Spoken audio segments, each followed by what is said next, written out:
یزید کی لشکر جو امام حسین کے مقابلے میں آیا، امام حسین کے لشکر کی تعداد 72 تھی، تو یزید نے 22,000 آدمی، مجھے بتائیے 72 کا 22,000 سے کوئی مقابلہ ہوتا ہے؟ بولیے۔ عمر بن سعد نے پھر عبید اللہ ابن زیاد کو لکھا کہ 22,000 بندے تھوڑے ہیں، کچھ بندے زیادہ بھیج۔ تو عمر بن سعد کو عبید اللہ ابن زیاد کہنے لگے کہ تو پاگل تو نہیں ہو گیا، 72 کے لشکر کا 22,000 بھیجا، اور کتنا بھیجوں؟ تو اس نے کہا تمہیں یہ نہیں پتا یہ لوگ کون ہیں؟ یہ مولا علی شیر خدا کی اولاد ہے، ان میں ایک ایک شخص ایسا ہے جو 1,000 کے مقابلے میں لڑنا جانتا ہے۔ تو یہاں کمزوری دکھائی جاتی ہے، ہمارے بچے سمجھنے لگے ہیں کہ یہ شاید کوئی ایسی داستان ہے، اور اس طرح کا ماحول ٹی وی پہ میں دیکھ رہا تھا، اس طرح کا ماحول بنایا جاتا ہے جیسے کوئی خوف ہے، یعنی واقعہ کربلا کوئی ایسا واقعہ جسے دیکھ کے خوف طاری ہو جائے، بچے راتوں کو ڈرے، وہ اکیلے درخت دکھائے جا رہے ہیں اور تیر دکھائے جا رہے ہیں، وہ یار کیا قوم کی تربیت کر رہے ہیں۔ واقعہ کربلا حوصلے کا نام ہے، دلیری کا نام ہے۔ سنیں بات اصل میں کیا تھی، بڑے ٹھنڈے دماغ سے میری بات کو سمجھیے گا۔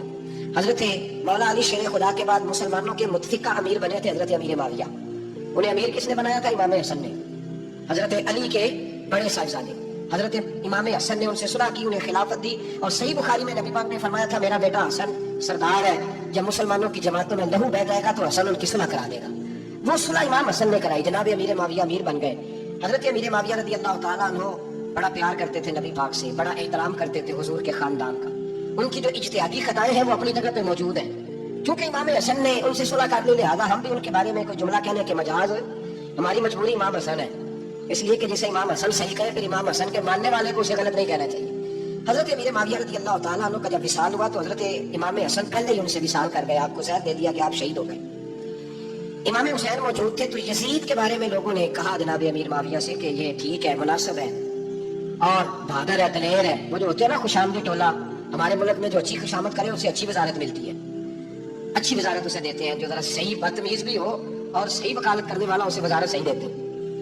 تو حضرت امیر معاویہ کے گرد بھی کچھ ایسے لوگ تھے، انہوں نے آپ سے کہا کہ یزید کو نامزد کر دیں، تو آپ نے یزید کو بلایا، حوالہ مجھ سے دیکھ لیجیے گا، بلا کے فرمایا کہ 3 بندوں کے سامنے اپنی خلافت پیش کرنا، اگر وہ تجھے مان جائیں تو امیر بن جانا، نہ مانے تو چپ کر کے گھر بیٹھ جانا۔ وہ 3 بندے کون ہیں؟ جناب عبداللہ ابن عباس، حضرت عبداللہ بن زبیر اور امام حسین رضی اللہ تعالیٰ۔ یہ وصیت فرمائی جناب امیر معاویہ۔ ہوا یہ کہ یزید جب امیر بنا نا، 2-3 چیزیں ہوتی ہیں جب کسی بندے کو قابو کرنا ہوتا ہے، 2-3-4-5 چیزیں ایسی ہوتی ہیں جس سے بندہ قابو آتا ہے۔ تو اس نے بھی فوری طور پہ یزید نے دیکھا میرے لیے مسئلہ کیا بن سکتا ہے۔ ولید بن عتبہ اس وقت مدینے کا گورنر تھا، یزید نے اس کو خط لکھا کہ امیر عرب کا رواج آج بھی ہے کہ جب تک نئے خلیفہ کی بیعت نہیں ہو جاتی پرانے کے انتقال کی خبر ہی نہیں دیتے، اس کو رکھتے ہیں، یہ ان کا طریقہ ہے۔ وہ کہتے ہیں کہ ولی عہد اچھی طرح قبضہ کر لے پھر بتائیں۔ حضرت امیر معاویہ کا وصال ہو گیا، بتایا نہیں۔ یزید نے کیا کیا، کیونکہ بڑا چلاک آدمی تھا، بڑا شاطر تھا، بڑا تیز تھا، بڑا عجیب اس کا مزاج تھا۔ یہ چلاک لوگ زندگی میں ہمیشہ دھوکہ کھاتے ہیں، چلاکیاں انسان کو گراتی ہیں اور اتنا منہ چھیل جاتا ہے کہ منہ پہچانا نہیں جاتا۔ بندہ اپنے آپ کو رب رسول کے حوالے کر دے تو اللہ بڑی بہترین جزائیں ادا کرتا ہے۔ یہ لوگ تیزی دکھاتے ہیں بعض، تو یزید بھی تیزی دکھانے والا تھا۔ اس نے ولید کو خط لکھا، کہنے لگا کہ فوری طور پہ عبداللہ ابن عباس کو بلاؤ اور سے کہو میری بیعت کریں۔ یہ جو بیعت ہوتی تھی نا، یہ بھی سن لیں کیا ہوتی تھی۔ یہ بیعت حلف ہوتا تھا، حلف کہ میں اللہ رسول کے نام پہ حلف دیتا ہوں کہ میں یزید کی اطاعت کروں گا، میں اس کے خلاف کوئی بغاوت نہیں کروں گا۔ یہ بیعت لوگ سمجھتے ہیں کہ بس ہاتھ پکڑنے کا نام بیعت تھا۔ اس بیعت کا متبادل جمہوری ملکوں کے اندر ووٹ آیا ہے، اس کا متبادل لفظ۔ تو کہا بیعت کریں، حضرت عبداللہ ابن عباس کو بھی بلاؤ، عبداللہ بن زبیر کو بھی بلاؤ، امام حسین کو بھی بلاؤ۔ امام حسین آدھی رات کے وقت بیٹھے تھے مسجد نبی میں، چونکہ 5 نمازوں کی آپ امامت کرتے تھے۔ انہوں اللہ خیر کرے جنہاں نماز پڑھائے ہو مولوی، جڑا ٹل پائے ہو پیر، جڑا مہینہ نہ آئے چھوٹا پیر، جڑا 6 مہینے نہ آئے بڑا پیر، کہتے بابا پہنچے ہیں، کڑے چھڑے جو پہن لیے۔ بھائی امام حسین تو نمازیں پڑھاتے تھے، مولا علی تو نمازیں پڑھاتے تھے، مسجد کے خطیب تھے، اب اس کو تو مولوی کہہ دیا جاتا ہے بیچارے کو۔ تو ملنگ کون ہوتا ہے جی؟ کہنا جڑا کپڑے کٹ پائے۔ کیا تماشا ہے، کون جدھر دل کرتا ہے نکل جاتی ہے۔ امام حسین نماز پڑھا کے عشاء کی بیٹھے تھے، جناب عبداللہ بن زبیر۔ عبداللہ بن زبیر کون تھے؟ یہ نبی پاک صلی اللہ علیہ وسلم نبی کے پوتے تھے اور جناب صدیق اکبر کے نواسے تھے، حضرت عبداللہ بن زبیر۔ اور جناب زبیر بن عوام عشرہ مبشرہ سے آتی ہیں، ان کے بیٹے بہت زیرک آدمی تھے، یہ بھی امام حسین کے پاس بیٹھے۔ عبداللہ ابن عباس بھی تھے جو حضور کے چچا کے بیٹے ہیں، اس امت کے پہلے مفسر ہیں قرآن پاک، یہ لوگ بیٹھے تھے۔ تو ولید نے ایک بندہ بھیجا، اس نے آ کے کہا جناب آپ کو گورنر صاحب نے بلایا ہے۔ تو عبداللہ بن زبیر کہنے لگے حسین اس وقت بلانے کی بات سمجھ میں نہیں آئی۔ تو امام حسین بڑے بصیرت والے تھے، اللہ نے بصیرت دی تھی، کہنے لگے عبداللہ آپ کو سمجھ نہیں آئی، مجھے سمجھ آ گئی ہے، امیر معاویہ وصال کر گئے اور یہ ہمیں جو بلایا گیا ہے نا، یہ یزید کی بیعت کے لیے بلایا گیا ہے۔ تو کہا پھر آپ آدھی رات کو نہ جائیں، آپ کے لیے خطرہ ہوگا۔ تو امام حسین فرمانے لگے خطرہ حسین کو نہیں ہوتا، حسین کو خطرہ ने कहा फिर भी आप मेहरबानी करें, जरा एहतियात से जाएंगे। तो जनाब अब्दुल्ला इब्ने जुबैर ने, अब्दुल्ला इब्ने अब्बास ने 14 बंदे नेज़े देके, तलवारें देके इमाम हुसैन के साथ भेजे और कहा कि इमाम हुसैन अगर उसने कोई गलत गलत बात की ना, जबरदस्ती बैत करने का कहा, तो आप बस कोई एक बात ऊंची आवाज में कर देना, ये सिपाही पीछे आ जाएंगे। इमाम हुसैन उन 14 बंदों को लेकर गवर्नर हाउस पहुंच गए। जब आप वहां पहुंचे, उसने बताया, उसने कहा जी हजरत अमीर माविया इंतकाल कर गए और आपने यजीद की बैत करनी है। तो इमाम हुसैन फरमाने लगे मैं छुप के बैत नहीं करूंगा, मजमा लगाओ, जुमे वाले दिन ऐलान करो, जो तरीका है हजरत अबू बकर सिद्दीक का, जो तरीका है हजरत उमर फारूक का, जो अंदाज हजरत उस्मान गनी का है, जो मौला अली का है, सरेआम ऐलान करो। अगर सारी दुनिया यजीद की बैत करेगी तो मैं भी तैयार हूँ। तुम मुझसे बैत लेके भी लोगों को बताना चाहते हो कि हुसैन बैत कर रहे हैं, तो तुम क्यों नहीं कर रहे? मैं आम आदमी नहीं हूँ, लिहाजा छुप के बैत नहीं करता। जब ये बात की ना, तो वलीद बड़ा नरम दिल था और इमाम हुसैन की शान को जानता था। वो जानता था ये नबी पाक का खानदान है। उसने कहा जी मुझे तो हुक्म था, बाकी आप हुजूर के नवाज हैं, मैं कर कुछ। वहां एक बड़ा बदबख्त शख्स बैठा था, अब्दुल मलिक बिन मरवान। वो वलीद से कहने लगा कि अगर हुसैन आज तुम्हारे हाथ से निकल गए तो तुम्हारे लिए बहुत बड़ा मसला खड़ा हो जाएगा, इन्हें जाने ना देना, या बैत कराओ या इनसे कहो जंग के लिए तैयार हो। तो इमाम हुसैन रज़ी अल्लाह तआला अन्हु के कानों में आवाज गई तो फरमाने लगे, इब्ने मरजाना, अगर तेरे अंदर जुर्रत है तो आ सामने हुसैन के, इसके कानों में बातें ना कर, काना पूसी ना कर, बाहर आ मैदान में, शरारत ना कर, बाहर आ, मैं तुम्हें भी बताता हूँ कि हुसैन से मुकाबला करने का अंजाम क्या है। ये कह के इमाम हुसैन बाहर निकले, अपने भाई मोहम्मद बिन अनफिया को बुलाया, अब्दुल्ला बिन जुबैर, अब्दुल्ला इब्ने अब्बास, ढेर सारे लोग इकट्ठे हो गए। फरमाया ये मामला है, अब क्या करना है? याद रखें, वोट बरादरी का नहीं होता, वोट बरादरी का नहीं, वोट दीन का होता है। जो बंदा दीन के, मिल्लत के, मजहब के मेयार पे पूरा ना होते, उसे हिकमत के तहत भी वोट देना जायज है। हाँ हाँ, ये बात सच्ची है तो बहरहाल सच्ची है, ये याद रख ले। हमारे वोट से कोई एमएनए एमपी जितने जुल्म करेगा, वोट देने वाला उसके जुल्म में शरीक होगा, बिल्कुल 100%। ये लिख ले बात। हम बड़ी उस वक्त बड़ी जल्दी, पता नहीं हमें क्या मसला हो जाता है, इतना जद्दो, इतनी मुसीबत उन्हें नहीं बनी होती, यहाँ बनी होती है। खुदा का खौफ करें, इमाम अली मकाम पर वोट ही मांग रहा था ना यजीद, और फिर उसने बड़े बड़े लालच दिए। उसने कहा कि आप 5-4 सूबे हैं जिसकी गवर्नरी मर्जी रख लें, दौलत आपकी मर्जी की। तो फिर आज हमें भी लोग मशवरा देते हैं, कहते हैं मस्जिद में सियासत नहीं होनी चाहिए। मैंने कहा क्या करें, ये इमाम हुसैन हमें मजबूर कर गए, कोई ना कोई बात करनी पड़ ही जाती है। इमाम अली मकाम ने फरमाया छुप के वोट की बात, बैत की बात नहीं हो सकती। आपने जाके लोगों से मशवरा किया तो वो कहने लगे हुजूर वक्त अभी मुनासिब नहीं है, आप इस तरह करें, यहाँ रुके, हम मक्के से, इराक से, कूफे से लोगों को बुलाते हैं, यहाँ एक बड़ी मजलिस से मुशावरत कायम करते हैं। इमाम हुसैन फरमाने लगे अगर तुम मुशावरत कायम करोगे तो वलीद और अब्दुल मलिक बिन मरवान वो तो जंग करने को तैयार है, और नबी पाक ने फरमाया एक मेंढा होगा जिसकी वजह से मदीने की गलियों में लहू बहेगा। फरमाने लगे मैं वो बकरा, वो मेंढा नहीं बनना चाहता। कहा फिर आप क्या करेंगे? तो इमाम हुसैन रो पड़े, फरमाने लगे मैं मदीना छोड़ जाऊंगा, लेकिन मदीने की हुर्मत पामाल नहीं होने दूंगा। इमाम अली मकाम आधी रात के वक्त निकले, सैयदा फातिमा का दरवाजा एक उस दिन जिस दिन हजरत मौला अली कूफे चले गए, मैं जा रहा हूँ तेरे मदीने की खैर हो, सारा खानदान ले गए, मक्के तशरीफ ले गए, हज के अय्याम करीब आने वाले थे। इमाम हुसैन ने वहां लोगों से बातें की। जब इमाम हुसैन वहां से पहुंचे तो कूफे से खत आने लगे। कूफा हजरत अली का दारुल खिलाफा था, वहां आपके मुहिब्बीन, प्यार करने वाले ढेरों थे, उन्हें खत लिखे कि हुजूर आप चुप करके बैठे हुए हैं और हमारे ऊपर यजीद मुसल्लत हो गया है, आप अगर मैदान में नहीं निकलेंगे, आप नहीं आएंगे तो हम अल्लाह की बारगाह में शिकवा करेंगे कि कोई हमारी कमान करने को तैयार ही नहीं हुआ। और वो खत 1, 2, 3 नहीं आए, वो खत इतने थे कि 3 बोरियों में भरे थे इमाम हुसैन, 3 बोरियों में। अब मजबूरी हो जाती है, हक के लिए कई दफा बात करना मजबूरी होती है, अगर नहीं करेगा तो फिर इसको भी कब्र में जवाब देना पड़ेगा। इमाम अली मकाम रज़ी अल्लाह तआला अन्हु ने मक्के में अब लोगों को जमा किया मशवरे के लिए।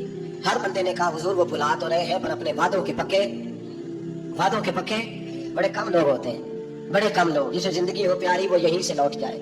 मेरे काफिले में शामिल कोई कम ज़रफ नहीं है, बड़े कम लोग होते हैं जो इरादों के, वादों के, हमेशा साथ चलने के पक्के होते हैं, वरना बड़े लोगों को गर्मी लगने लगती है, बड़े लोगों की मुश्किलात आती हैं, बड़े लोग ऐसे होते हैं जिनकी मजबूरियां बन जाती।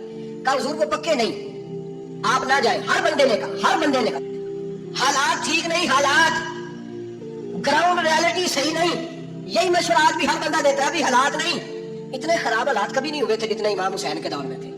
लेकिन फरमाया मैं दीन के खिलाफ गलत हुक्मरान को मुसल्लत होने की इजाजत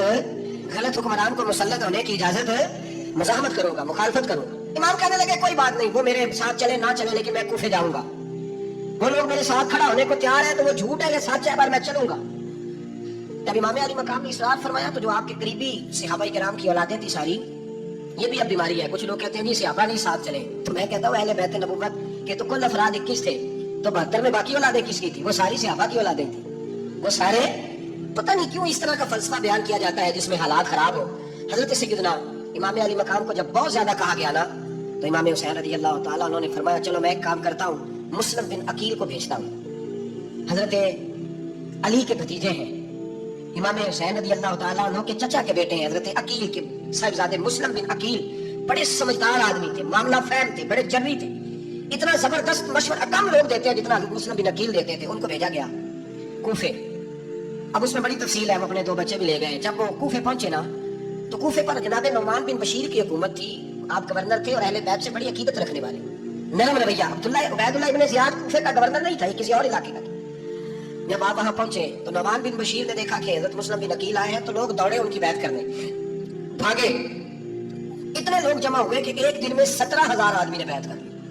तो तुम पता है ना, जो इलेक्शन लड़ता होता है रात जीत की सौदा है, वो फाते होता है, हर रोज जीतता है। पता उसी दिन चलता है जिस दिन इलेक्शन का रिजल्ट अनाउंस होता है। हर बंदा नहीं कहता ਅਸੀਂ ਵੈਸੇ ਉਂਝ ਨਾ ਉਂਝ ਅਸੀਂ ਹਮਾਇਤ ਫਰਾੜੀਆਂ ਦੀ ਕਰਨ ਡਏ ਆ, ਤਾਂ ਫਿਰ ਛੱਡਦੇ ਕਿਉਂ नहीं है? मुझे धोखेबाज ही इन्हें कराया उन्हें कख नहीं, तो फिर छोड़ दो जान, तुम ही छोड़ दो। ये बंदा बात सही कर रहा है, बंदा वैसे ये बात सही कर रहा है, पर अगे हालात नहीं ठीक है दे वाले बंदे ठीक नहीं। पर क्या तमाशा है, कब तक ऐसा रहेगा कि कब तक ये बात चले? सैयदना इमाम हुसैन रज़ी अल्लाह तआला अन्हु को आके कहा, हुजूर वो सारे कूफे वाले मानते हैं कि बात हुसैन की ठीक है, लेकिन आपकी सपोर्ट नहीं करेंगे। और अगली बात फरजक ने यह की कि हुजूर मैं हजरत मुस्लिम बिन अकील की लाश को लटकी हुई देख के आया हूं कूफे के चौक में। बड़ा ही खूबसूरत फिक्रा है इमाम हुसैन का। फरमाने लगे, मेरा भाई लटका हुआ था, कहीं किसी के आगे झुका तो नहीं था? लटका ही था ना, कहीं झुका तो नहीं किसी के आगे? कहा हुजूर नहीं। तो आप फरमाने लगे, अगर मुस्लिम बिन अकील लटक गया तो हुसैन भी लटक जाएगा, लेकिन झुकेगा। हजरत इमाम हुसैन तशरीफ लाए, बच्चों समेत आए। हुर बिन यजीद एक शख्स था, हुर बिन यजीद, हुर बिन यजीद नाम याद रखना। हुर बिन यजीद एक मुख्तसर सा लश्कर लेके उसने इमाम हुसैन को एक जगह पे रोका, फिर दूसरी जगह पे रोका, फिर आकर तीसरी जगह पे रोका। तो इमाम हुसैन ने फरमाया, जगह कौन सी है? कहा हुजूर करबो बला, पर मैं बस यही खेमे लगा दो, यही। हजरत सैयदा ज़ैनब ने पूछा इमाम हुसैन से कि सारे जमाने ने रोका है, ठीक है आप हक पे हैं, ये भी सबने कहा आप हक पे हैं, पर रोका भी सबने, आप रोके क्यों नहीं? तो इब्ने कसीर और इब्ने असीर लिखते हैं, इमाम हुसैन रो पड़े, कहने लगे, बहन मैं रुक जाता, पर मैंने रात को नाना मुस्तफा को ख्वाब में देखा है। तो हुजूर ने फरमाया, हुसैन अगर आज ये रिवाज पड़ गया ना यजीद जैसे लोगों का, तो कयामत तक पड़ा रहेगा। फिर लोग कहेंगे कोई निकला नहीं था तो हमें भी निकलना। फिर लोग जालिमों के सामने गर्दनें झुकाने के आदी हो जाए। मैं कहता रहता हूँ, कह रहा हूँ, करबला की जंग कुफर इस्लाम की जंग नहीं, कुफर इस्लाम की जंग नहीं करबला की, क्योंकि यजीद तो बड़ा पक्का नमाजी था, खुतबा देता था वो तो। जब इमाम हुसैन रज़ी अल्लाह तआला अन्हु ने करबला के मैदान में जुमे का दिन था, तो यजीद के सामने को बात करनी शुरू की, अमर बिन साद के सामने। तो अमर बिन साद कहने लगा, हुसैन ज्यादा बातें ना कर, हमारा जुमा लेट हो रहा है, जंग के लिए तैयार हो, फटाफट आप अहले बैत नबूवत को कत्ल करेंगे, और कत्ल के बाद फिर नमाज पढ़ेंगे, फिर कहेंगे अल्लाहुम्मा सल्ली अला मुहम्मद व अला आले, उसी नमाज में फिर दरूद भी पढ़ेंगे। ये कैसा मर्तबा है, कैसा अंदाज, दोस्ती कातिल से भी मकतूल से याराना।